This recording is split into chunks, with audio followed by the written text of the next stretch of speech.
నమస్తే. ఇన్నాళ్ళు నన్ను సపోర్ట్ చేస్తూ, ఎంకరేజ్ చేస్తూ మీ ప్రేమని నాకు అందిస్తున్న ప్రతి ఒక్కరికి కృతజ్ఞతలు. అలాగే ఈ వీడియో కూడా ఖచ్చితంగా మీకు ఉపయోగపడుతుంది. లైక్, షేర్ అండ్ సబ్స్క్రైబ్ చేసి మీ సపోర్ట్‌ని నాకు అందించండి. అలాగే ఈ వీడియో పట్ల మీకున్న అభిప్రాయాన్ని కామెంట్ సెక్షన్‌లో కామెంట్ చేసి తెలియజేయండి. ఇప్పుడు వీడియోని చూద్దాం.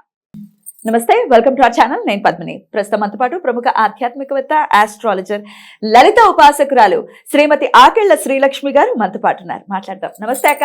నమస్తే పద్మిని. అక్క, గుళ్ళకి వెళ్తున్నాము, దర్శనాలు చేసుకుంటున్నాము, ఎక్కడెక్కడ చెప్పినప్పటికీ వెళ్తున్నాము, కానీ మా కోరికలు మాత్రం తీర్చట్లేదు అనే వాళ్ళు కూడా ఉంటూ ఉంటారు. వినపడుతూ ఉంటాయి మాటలు. మనసుకు కష్టం అనిపిస్తుంది. అసలు తిరుమల శ్రీ వెంకటేశ్వర స్వామిని దర్శించుకుంటే ఆయన తీర్చని కోరిక అంటూ ఏది ఉండదు. అవును, అది ఎంతో మందికి అనుభవాలు ఉన్నాయి. కొన్ని కోట్ల మందికి అనుభవాలు ఉన్నాయి. అది కూడా తెలిసిందే. మొక్కు తీర్చుకుని మొక్కుల అంటే వడ్డీ కాసులు మొక్కులు గనక సమర్పిస్తే చాలా త్వరితగతిన మన కోరికలు అనేది తీరుస్తూ ఉంటారు. అలా ఇంకేమైనా దేవాలయాలు ఉన్నాయా చాలా త్వరితగతిన మన కోరికలు తీర్చేటటువంటి దేవాలయాలు? ఇప్పుడు మనకి అనుకున్నట్టుగా అంటే ఇప్పుడు వెంకటేశ్వర స్వామి ఎలా అనుకుంటున్నాం అంటే వడ్డీ కాసులు వాడండి నీకు చెల్లిస్తేనే మనకి అని కాదు. నిజంగా ఏదైనా సరే మనస్ఫూర్తిగా ఏదైతే కోరుకుంటున్నామో కోరికలన్నీ నెరవేరడం అనేది జరుగుతుంది. ఏదైనా మనకి పెద్దవాళ్ళు చెప్పింది ఏంటి, ధర్మబద్ధమైన కోరిక. అయితే నేను ఈ మధ్యన అంటే ఒక 3-4 ఏళ్ల క్రితం అనుకోవచ్చు, ఎందుకు ఒకసారి మా అక్క వాళ్ళు బెంగళూరులో ఉండేవాళ్ళు. ఇదివరకు ఎప్పుడో కాస్త ఒక 4 ఏళ్ళు కాదు, ఒక 6 ఏళ్ళు అవుతుందేమో ఉండేవాళ్ళు. అక్కడ ఉన్నప్పుడు ఒకసారి అక్కడ అసలు బెంగళూరులో మనం చుట్టుపక్కల ఏముంటాయి అని చూసుకుంటాం కదా. చూసినప్పుడు అక్కడ నాకు ఎవరో ఒకళ్ళు చెప్పారు, నిమిషాంబిక అమ్మవారు అని చెప్పి. నిమిషాంబిక అమ్మవారు, అది ఏమిటి పేరు భలే విచిత్రంగా ఉంది. మనం మామూలుగా అయితే భువనేశ్వరి అమ్మవారనో లేకపోతే అక్కడ చాముండేశ్వరి అమ్మవారనో ఇలా రకరకాల. నిమిషాంబిక అమ్మవారు ఏంటి అని అంటే ఆవిడ దగ్గరికి వెళ్ళి మనం నిజంగా మనస్ఫూర్తిగా మనకి ఏదైతే బాధ ఉందో ఆ కోరికను కానీ మనం అడిగితే నిమిషాల్లో తీరుస్తుంది. ఆవిడని చూస్తే కూడా నిజంగా అసలు ఆవిడ మొహం చూసి ఎంత అందంగా ఉంటుందంటే అసలు నాకైతే చాలా ఆనందం వేసింది. దాని తర్వాత మేము ఫ్యామిలీ వెళ్ళాం, చాలా బాగుంది. అయితే నేనైతే ఏదైతే అనుకుని వెళ్ళానో ఆ కోరిక మాత్రం నిజంగా అది నిమిషాలనే చెప్పొచ్చా. నేను అక్కడికి వెళ్ళి మళ్ళీ నేను ఇంటికి రిటర్న్ అయ్యి వచ్చిన తర్వాత కోరిక తీరిందా? కోరిక ఇంచగా అప్పుడు అనిపించింది, అంటే మనిషి ఆశాజీవి అంటాడు కదా, అరే చిన్న కోరికే కోరుకున్నాను ఉండే బాగుండేమో అంటే నా మనసుకి అట్లా అనిపించింది. అంటే అది పవర్ అంటే ఆవిడది. అక్కడ ఆవిడని మనం ఏమి ఈవిడ ఇంత పవర్ ఉంది అని ఆవిడ మనం ఏం పరీక్షించడం టెస్ట్ చేయడం కాదు. నిజంగా ఆ కోరిక ఆవిడ చాలా నేను అనుకున్న కోరిక అయితే నెరవేరింది. అలా నేను ఒక 2-3 అడగడం జరిగింది. వాళ్ళకు కూడా అక్కడ చుట్టుపక్కల వాళ్ళు కూడా ఆ అమ్మవారి దగ్గరికి వెళ్ళి ఏదైనా అక్కడ కొద్దిగా శ్రీచక్రం కూడా ఉంటుంది అమ్మవారి దగ్గర. ఆ శ్రీచక్రానికి పూజ చేయించుకుని ఆ కావేరీ నదీ తీరంలో ఉంటుంది. ఆ కావేరీ నదీ తీరంలో స్నానం చేసి వచ్చి అక్కడ అమ్మవారిని దర్శనం చేసుకుని అక్కడ మనకి ఏమైనా డబ్బు ఉండి చేసుకోగలిగితే విశేషమైన పూజలు, లేకపోతే కానీ ఆ యొక్క ఆలయ గర్భంలో కూర్చుని అంటే మనకి ఆ ప్రాంగణంలో కూర్చుని, గర్భాలయంలో మనం ఎట్లానూ కూర్చొనివ్వరు, చుట్టుపక్కల కానీ కూర్చుని సౌందర్యలహరి పారాయణ చేసుకుంటే అమ్మవారి దగ్గర కూర్చుని, ఆ నిమిషాంబిక అమ్మవారి దగ్గర కూర్చుని సౌందర్యలహరి పారాయణ చేసి చూడండి, తప్పకుండా రిజల్ట్ అనేది కనపడుతుంది. అంటే అది పారాయణ చేసినా చెయ్యకపోయినా కూడా మన కోరిక నెరవేరుతుంది. కానీ చేస్తే మాత్రం తప్పకుండా ఇంకా రెట్టింపు మనకి అదే అంటారే ఫలితం ఉంటుంది. మనకి మూక పంచసతి చెప్పినప్పుడు మనకి మూక శంకరులకి ఎలా అమ్మవారి వచ్చి పెడితే తీసుకొచ్చి తాంబూల పెడిచి వచ్చి నోట్లో పెడితే ఆయన 500 శ్లోకాలు అనర్గళంగా చదువుతారు.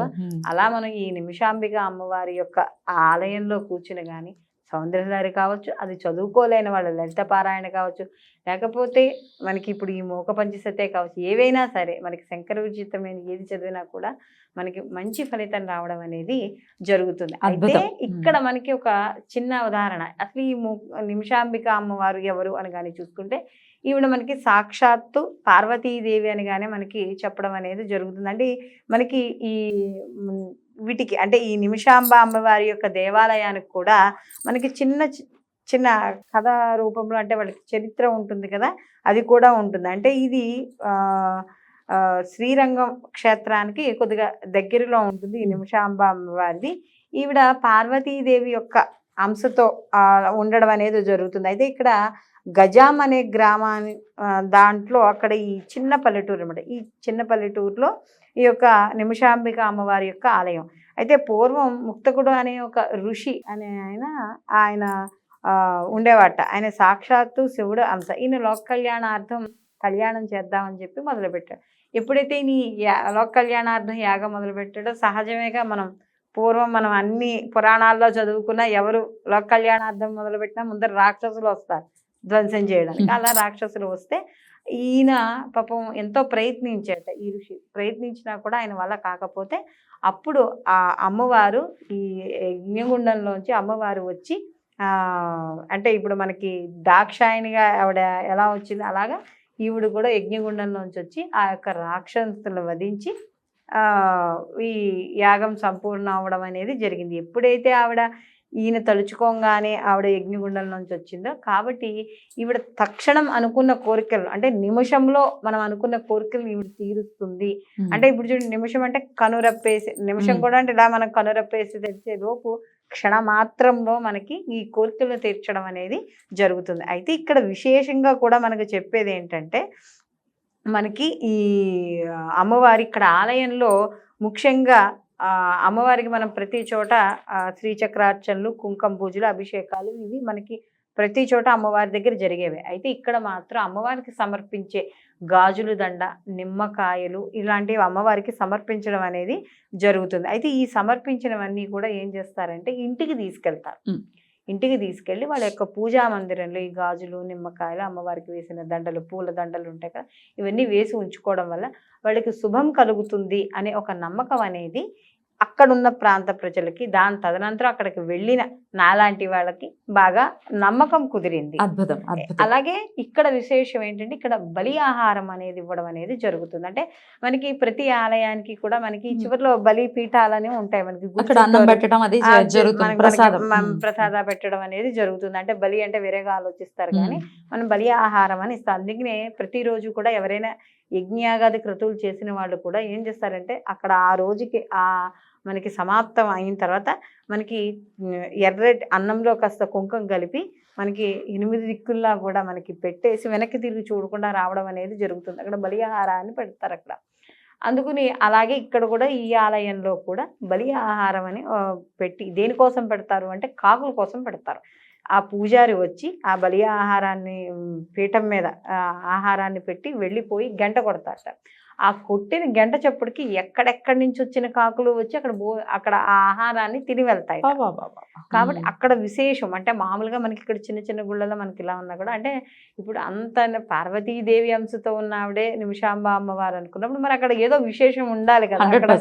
అక్కడ విశేషం లేకుండా ఇంకా ఎట్లా ఉంటుంది. కాబట్టి ఆ కాకులన్నీ వచ్చి ఆ యొక్క ఆహారాన్ని తినడం అనేది జరుగుతుంది. అలాగే ఈవిడ యొక్క నిమిషంలో ఆవిడ యొక్క యజ్ఞగుండం నుంచి వచ్చి ఆ యొక్క యాగాన్ని సంపూర్ణం చేయడం ఆ యొక్క లోక కళ్యాణార్థం జరిగింది. కాబట్టి ఇక్కడ వెళ్ళి ఎవరైతే భక్తులు ఉన్నారో ఆ భక్తుల యొక్క కోరికల్ని ఆ యొక్క నిమిషాంబిక అమ్మవారు నిమిషాల్లో కోరికల్ని తీర్చగలుగుతుంది అని చెప్తారు. అయితే ప్రధానంగా ఇక్కడ మన ఆలయాలు ఇక్కడ మైసూరుకు దగ్గరగా ఇక్కడ మనం చూసుకున్నా కూడా ఈ గంజాం అనే దాంట్లో చూసుకున్నా కూడా మిగిలిన వాటిల్లో కూడా అంటే ఇప్పుడు మనకి తిరుపతి ఉంది, వెంకటేశ్వర స్వామి ఉన్నారు, కానీ మిగతా చోట్ల కూడా వెంకటేశ్వర స్వామి గుళ్ళు ఎలా ఉన్నాయో అలాగే ఇక్కడ కూడా ప్రతి చోట హైదరాబాద్ లో ఉందా?